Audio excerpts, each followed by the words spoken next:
കർത്താവായ യേശുക്രിസ്തുവിന്റെ നാമത്തിൽ എല്ലാവർക്കും സ്വാഗതം. ഇന്ന് നാം ചർച്ച ചെയ്യുന്നത് ബൈബിളിലെ ഏറ്റവും പ്രശസ്തവും അതേസമയം ചരിത്രപരമായും പുരാവസ്തു ശാസ്ത്രപരമായും ഏറെ ചർച്ചകൾക്ക് വഴിവെച്ചതുമായ ഒരു ചരിത്ര സംഭവത്തെ കുറിച്ചാണ്. എരീഹോയുടെ വീഴ്ച. പഴയ നിയമത്തിൽ യോശുവയുടെ പുസ്തകം 6-ാം അധ്യായത്തിൽ നാം വായിക്കുന്ന ആ അത്ഭുതകരമായ സംഭവം നമുക്കെല്ലാവർക്കും അറിയാം. ഇസ്രയേൽ ജനം എരീഹോ കോട്ടയ്ക്ക് ചുറ്റും 6 ദിവസം ഒരു പ്രാവശ്യവും 7-ാം ദിവസം 7 പ്രാവശ്യവും വലം വെച്ച് അഹറോന്റെ പെട്ടകത്തോടൊപ്പം പുരോഹിതന്മാർ കാഹളമൂതിയപ്പോൾ എരീഹോയുടെ കൂറ്റൻ മതിൽ ഇടിഞ്ഞു വീണു. ഇസ്രയേൽ നഗരം കീഴടക്കി. എന്നാൽ ഒരു ക്രിസ്ത്യാനിയെ സംബന്ധിച്ചിടത്തോളം അല്ലെങ്കിൽ ഒരു ചരിത്ര വിദ്യാർത്ഥിനിയെ സംബന്ധിച്ചിടത്തോളം ചില ചോദ്യങ്ങൾ ഉയർന്നു വരാറുണ്ട്. ബൈബിളിൽ വിവരിച്ചിരിക്കുന്ന ഈ സംഭവം ഒരു സാഹിത്യ രൂപമാണോ അതോ യഥാർത്ഥ ചരിത്രമാണോ? പുരാവസ്തു ഗവേഷകർ എരീഹോയിൽ തൽ എസ് സുൽത്താൻ കുഴിച്ചെടുത്ത അവശിഷ്ടങ്ങൾ ബൈബിൾ വിവരണങ്ങളുമായി യോജിക്കുന്നുണ്ടോ? സയൻസും ആർക്കിയോളജിയും ബൈബിളിന്റെ സത്യസന്ധതയെ ശരിവെക്കുന്നുണ്ടോ? അടുത്ത മിനിറ്റുകളിൽ നമ്മൾ സംസാരിക്കാൻ പോകുന്നത് ഇതിന്റെ ആഴത്തിലുള്ള ചരിത്രത്തെക്കുറിച്ചും പുരാവസ്തു ഗവേഷണങ്ങളിലൂടെ ലഭിച്ച അവിശ്വസനീയമായ തെളിവുകളെക്കുറിച്ചും ആത്യന്തികമായ ദൈവവചനത്തിന്റെ നിത്യസത്യത്തെക്കുറിച്ചുമാണ്. വെൽക്കം ടു യേശു നല്ല ഇടയൻ ഹിസ്റ്ററി ഓഫ് ബൈബിൾ. പിന്നെ ഒരു കാര്യം, കഴിഞ്ഞ വീഡിയോയ്ക്ക് നിങ്ങൾ തന്ന പിന്തുണയ്ക്ക് വളരെയധികം നന്ദി. അതുപോലെ തന്നെ യൂട്യൂബിൽ കാണുന്നവർ സബ്സ്ക്രൈബും ഫേസ്ബുക്കിൽ കാണുന്നവർ ഒന്ന് ഫോളോ കൂടി ചെയ്തേക്കണേ. ആദ്യമായി നമുക്ക് ബൈബിൾ എന്താണ് എരീഹോയെ കുറിച്ച് പറയുന്നതെന്ന് വ്യക്തമായി മനസ്സിലാക്കാം. മോശയുടെ മരണശേഷം ഇസ്രയേൽ ജനത്തെ വാഗ്ദത്ത നാടായ കാനാന്യ ദേശത്തേക്ക് നയിക്കാനുള്ള ചുമതല യോശുവയ്ക്കായിരുന്നു. ജോർദാൻ നദി കടന്ന് കാനാനിലേക്ക് പ്രവേശിക്കുമ്പോൾ അവരുടെ മുന്നിലെ പ്രധാന തടസ്സം അതിശക്തമായ മതിൽ കെട്ടുള്ള എരീഹോ എന്ന നഗരമായിരുന്നു. എരീഹോ വെറുമൊരു സാധാരണ നഗരമായിരുന്നില്ല. ലോകത്തിലെ തന്നെ ഏറ്റവും പഴക്കമുള്ള മതിൽ കെട്ടുള്ള നഗരങ്ങളിൽ ഒന്നായിരുന്നു അത്. യോശുവ 6:1 പറയുന്നു, ഇസ്രയേൽ മക്കൾ നിമിത്തം എരീഹോ അടച്ചു ഭദ്രമാക്കിയിരുന്നു. ആരും പുറത്തു പോയില്ല, ആരും അകത്തു വന്നതുമില്ല. ദൈവം യോശുവയ്ക്ക് നൽകിയ നിർദ്ദേശം ഒരു പരമ്പരാഗത യുദ്ധതന്ത്രമായിരുന്നില്ല. 6 ദിവസം യോദ്ധാക്കളും പുരോഹിതന്മാരും നിയമപെട്ടകവുമായി നഗരത്തിന് ചുറ്റും നടക്കുക. 7-ാം ദിവസം 7 പ്രാവശ്യം ചുറ്റി വലം വെക്കുക. ആട്ടുകൊമ്പുള്ള കാഹളം ദീർഘമായി ഊതുമ്പോൾ ജനം വൻ ശബ്ദമുണ്ടാക്കി ആർത്തു വിളിക്കുക. അങ്ങനെ ചെയ്തപ്പോൾ എന്താണ് സംഭവിച്ചത്? യോശുവ 6:20 ഇപ്രകാരം പറയുന്നു, കാഹള ശബ്ദം കേട്ടപ്പോൾ ജനം ഉറക്കെ ആർത്തു വിളിച്ചു. മതിൽ നിലം പരിശായി വീണു. ജനം ഓരോരുത്തർ നേരെ മുന്നോട്ട് നഗരത്തിൽ കയറി നഗരം പിടിച്ചു. ഇവിടെ ബൈബിൾ നൽകുന്ന 3 പ്രധാന വിവരങ്ങൾ നമ്മൾ ഓർത്തുവെക്കണം. കോട്ടമതിലുകൾ പുറത്തേക്ക് ഇടിഞ്ഞു വീണു. ആ സമയത്ത് നഗരം തീ വെച്ച് നശിപ്പിക്കപ്പെട്ടു. അവിടെയുണ്ടായിരുന്ന ഭക്ഷ്യധാന്യങ്ങൾ ഇസ്രയേൽ എടുത്ത് ഉപയോഗിച്ചില്ല. പകരം നഗരത്തോടൊപ്പം അത് എരിച്ചു കളഞ്ഞു. കാരണം ദൈവം അതിനെ ശാപാർപ്പിതമായി പ്രഖ്യാപിച്ചിരുന്നു. ഈ വിവരണം അവിടെ നിൽക്കട്ടെ. ഇനി നമുക്ക് മണ്ണിലേക്ക് ഇറങ്ങാം. പുരാവസ്തു ശാസ്ത്രം ഇതിനോട് എങ്ങനെ പ്രതികരിക്കുന്നു എന്ന് നോക്കാം. ആധുനിക പുരാവസ്തു ശാസ്ത്രം എരീഹോമിലെ മൺകൂനകളിൽ തിരച്ചിൽ നടത്താൻ തുടങ്ങിയത് 19-ാം നൂറ്റാണ്ടിന്റെ അവസാനത്തോടെയാണ്. പ്രധാനമായും 3 ഘട്ടങ്ങളിലുള്ള ഖനനങ്ങളാണ് അവിടെ നടന്നത്. ഒന്ന് ഏർനെറ്റ് സെല്ലിനും കാൾ വാട്സിംഗറും. 1907 മുതൽ 1911 വരെ ഓസ്ട്രോ ജർമ്മൻ ടീം നടത്തിയ ആദ്യത്തെ ശാസ്ത്രീയ ഖനനമായിരുന്നു ഇത്. അവർ എരീഹോമിൽ ഇരട്ട കോട്ടമതിലുകൾ കണ്ടെത്തി. എന്നാൽ അവരുടെ കാലഗണനയിൽ ചില പിശകുകൾ ഉണ്ടായിരുന്നു. 2 ജോൺ ഗാർസ്റ്റാങ്. ബ്രിട്ടീഷ് ആർക്കിയോളജിസ്റ്റായ ജോൺ ഗാർസ്റ്റാങ് നടത്തിയ ഖനനമാണ് ചരിത്രത്തെ പിടിച്ചുകുലുക്കിയത്. അദ്ദേഹം അവിടെ തകർന്നു വീണ കൂറ്റൻ മതിലുകളുടെ അവശിഷ്ടങ്ങളും വലിയ രീതിയിലുള്ള തീപിടുത്തത്തിന്റെ തെളിവുകളും കണ്ടെത്തി. തകർന്നു കിടന്ന മൺപാത്രങ്ങളും കരിഞ്ഞ ധാന്യങ്ങളും കണ്ട ഗാർസ്റ്റാങ് പ്രഖ്യാപിച്ചു, ഇത് യോശുവയുടെ കാലത്തെ എരീഹോ തന്നെയാണ്. BC 1400-നോടടുത്ത് ബൈബിൾ വിവരിക്കുന്നത് പോലെ നഗരം തകർക്കപ്പെട്ടു. 3 കാതലിൻ കെനിയൻ. ഗാർസ്റ്റാങ്ങിന്റെ കണ്ടെത്തലുകൾക്ക് ശേഷം കാതലിൻ കെനിയനിൽ നടത്തിയ ഖനനം ബൈബിൾ ആർക്കിയോളജിസ്റ്റിൽ വലിയ ഒരു സംവാദത്തിന് വഴിവെച്ചു. അവർ നൂതനമായ സ്ട്രാറ്റോഗ്രാഫിക് രീതി ഉപയോഗിച്ചു. കെനിയൻ കണ്ടെത്തിയത് എരീഹോമിൽ മതിലുകൾ വൻതോതിൽ ഇടിഞ്ഞു വീണിട്ടുണ്ട്. നഗരം അതിശക്തമായ തീപിടുത്തത്തിൽ ചാമ്പലായിട്ടുണ്ട്. ധാരാളം ഭക്ഷ്യധാന്യങ്ങൾ നിറഞ്ഞ ഭരണികൾ കരിഞ്ഞ നിലയിൽ അവശേഷിക്കുന്നു. പക്ഷേ കാതലിൻ കെനിയൻ ഒരു പ്രസ്താവന നടത്തി. ഈ തകർച്ച സംഭവിച്ചത് BC 1550-ലാണ്. യോശുവയുടെ കാലഘട്ടമെന്ന് കരുതപ്പെടുന്ന BC 1400-ൽ എരീഹോമിൽ വലിയൊരു നഗരമോ മതിലോ ഉണ്ടായിരുന്നില്ല. ഈ ഒരു പ്രസ്താവനയോടെ ബൈബിൾ വിമർശകർ ആഘോഷിച്ചു.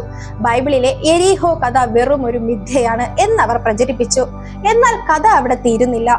1990-കളിൽ ഡോക്ടർ ബ്രയന്റ് വുഡ് എന്ന പ്രശസ്ത ആർക്കിയോളജിസ്റ്റ് കെനിയന്റെ കണ്ടെത്തലുകളും അവർ ശേഖരിച്ച വിവരങ്ങളും വീണ്ടും ശാസ്ത്രീയമായി പുനഃപരിശോധിച്ചു.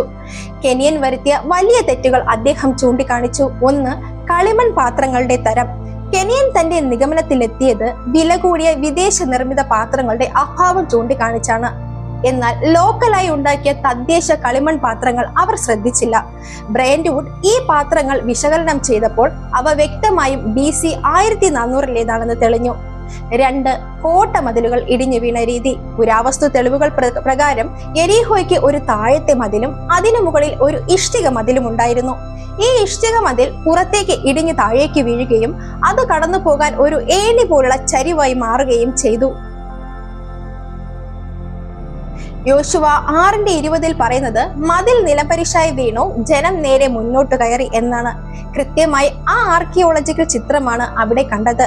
ഇടിഞ്ഞു വീണ ഇഷ്ടികകൾക്ക് മുകളിലൂടെയാണ് ഇസ്രയേൽ യോദ്ധാക്കൾ അകത്തേക്ക് കയറിയത്. 3, തടസ്സമില്ലാത്ത റാഹാബിന്റെ വീട്. ബൈബിളിൽ റാഹാബിന്റെ വീട് കോട്ടമതിലിനോട് ചേർന്നതായിരുന്നുവെന്നും അത് തകർക്കപ്പെട്ടില്ല എന്നും വായിക്കുന്നുണ്ടല്ലോ. ആർക്കിയോളജിസ്റ്റുകൾ കണ്ടെത്തിയത് ഉത്തരമതിലിന്റെ ഒരു ചെറിയ ഭാഗം മാത്രം ഇടിഞ്ഞു വീഴാതെ നിലനിന്നിരുന്നു എന്നാണ്.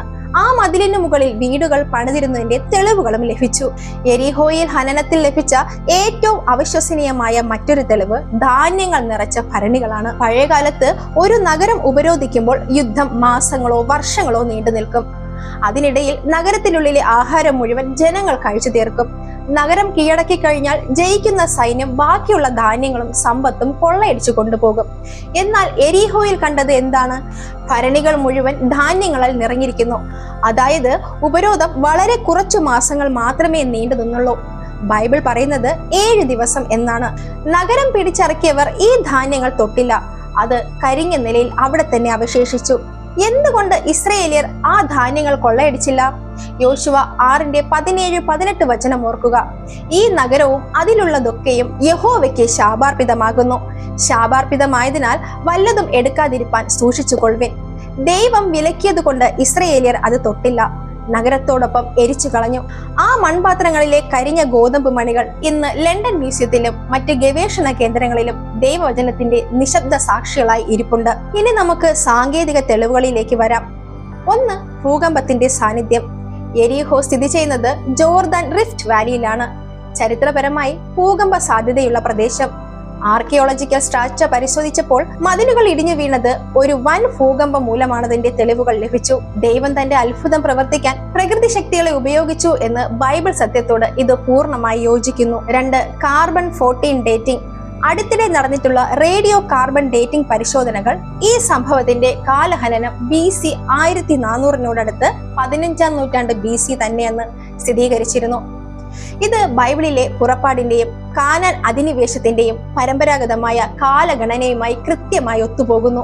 എരീഹോയുടെ മണ്ണിൽ നിന്ന് നമ്മൾ കേൾക്കുന്ന ഈ ചരിത്ര പുരാവസ്തു തെളിവുകൾ നമ്മെ എന്താണ് പഠിപ്പിക്കുന്നത്? ദൈവവചനം സത്യമാണ്. ബൈബിൾ വെറും ഒരു കെട്ടുകഥയല്ല.